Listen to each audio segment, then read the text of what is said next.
ಮಾತು ಗುರುಗಳೇ, ದೊಡ್ಡ ಮಾತು. ನಿನ್ನ ಬಗ್ಗೆ ತುಂಬಾ ಕೇಳಿದ್ದೀನಿ ಮಾದೇವ.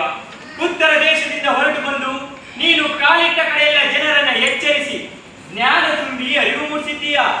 ಸುತ್ತೂರು ಮಠದಲ್ಲಿ ಸುತ್ತಾಡಿ ಕುಂತೂರು ಮಠದಲ್ಲಿ ದೀಕ್ಷೆ ಪಡೆದು ಮಲಿದೇವಾಗಿದ್ದ ನೀನು ಮಹಾದೇವನಾಗಿದ್ದೀಯ. ಈಗ ದೇವಾನುದೇವತೆಗಳನ್ನ ತನ್ನ ಪಾದದಡಿಯಲ್ಲಿ ಹಾಕಿ ಮೆರೆತಾ ಇದ್ದ ಸಮಣದೊರೆಯನ್ನ ಸಂಹಾರ ಮಾಡಿ ಬಂದಿದ್ದೀಯ.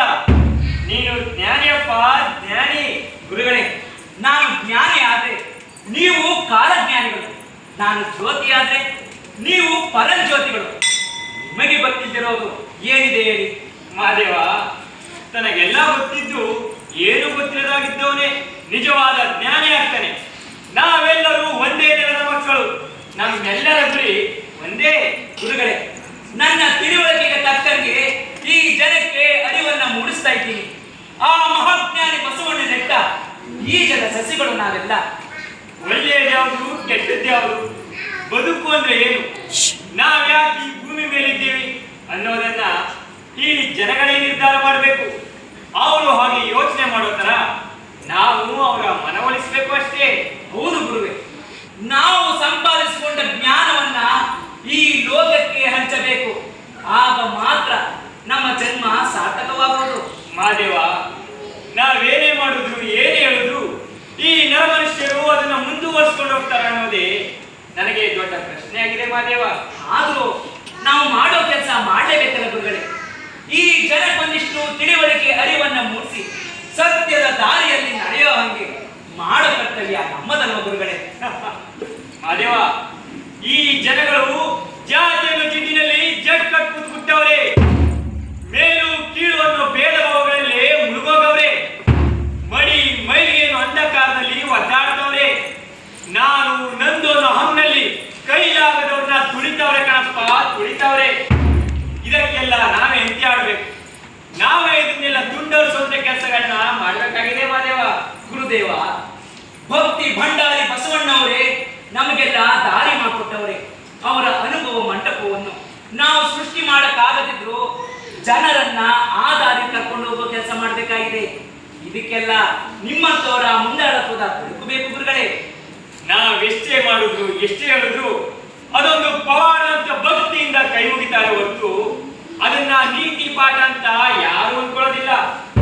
ನಾವು ಬದುಕಬೇಕು ಅಷ್ಟೇ, ಬೇರೆಯವ್ರ ಬದುಕು ನಮ್ಗೆ ಆಗ್ಬೇಕು ಅನ್ನೋದು ಈ ಮನುಷ್ಯರಲ್ಲಿ ಬಂದ್ರೆ ಉಳಿಗಾಲ ಎಲ್ಲಿದ್ದದ್ದು ಹೇಳು?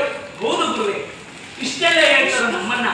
ಮುಂದೊಂದು ದಿನ ದೇವ್ರು ಮಾಡಿ ಗುಡಿ ಕೂರಿಸಿ ಹರಕೆ ಕಟ್ಕೊಂಡು ದೀಪ ಧೂಪ ಹಚ್ಕೊಂಡು ಜಾತ್ರೆ ಪಡಿಸೆ ಮಾಡ್ಕೊಂಡು ಮೌಢ್ಯದಲ್ಲೇ ಮುಳುಗೋಗ್ತಾರೇನೋ ಅನ್ನೋ ಭಯ ಆತಂಕ ನನ್ನನ್ನ ಕಾಡ್ತಾ ಇದೆ ಗುರುಗಳೇ. ನಮ್ಮ ಪರಂಪರೆ ಜ್ಞಾನದ ಪರಂಪರೆ ಆಗಬೇಕು, ಅರಿವಿನ ಪರಂಪರೆ ಆಗಬೇಕು. ಅಜ್ಞಾನದಲ್ಲೇ ಬದುಕ್ತಿರೋ ಈ ಜನಗಳಿಗೆ ಅದನ್ನ ಅರ್ಥ ಮಾಡಿಸ್ಬೇಕು. ನಾವು ದೇವರಲ್ಲ ಅನ್ನೋದನ್ನ ಇವರಿಗೆ ತಿಳಿಸಿ ಹೇಳಬೇಕು. ನನ್ನ ಕಾಲ ಮುಗಿತಾ ಬಂತು ಮಹಾದೇವ. ನೀನಿಂದು ಗುಡ್ಡಗಾಡಿನ ಕಡೆಗೆ ಹೋಗಿ ಜನರನ್ನ ಉದ್ಧಾರ ಮಾಡು, ಗುಡ್ಡರ ಪರಂಪರೆಯನ್ನು ಹುಟ್ಟುಹಾಕು.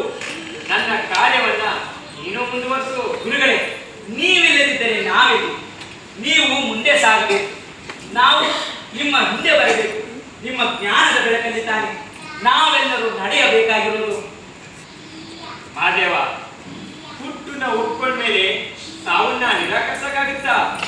ಹಳೆ ಬೇರು ಗೊಬ್ಬರ ಆದ್ರೇನೆ ಹೊಸ ಚಿಗುರು ಚೆನ್ನಾಗಿರೋದು. ನಾನು ಹೋಗ್ಲೇಬೇಕು.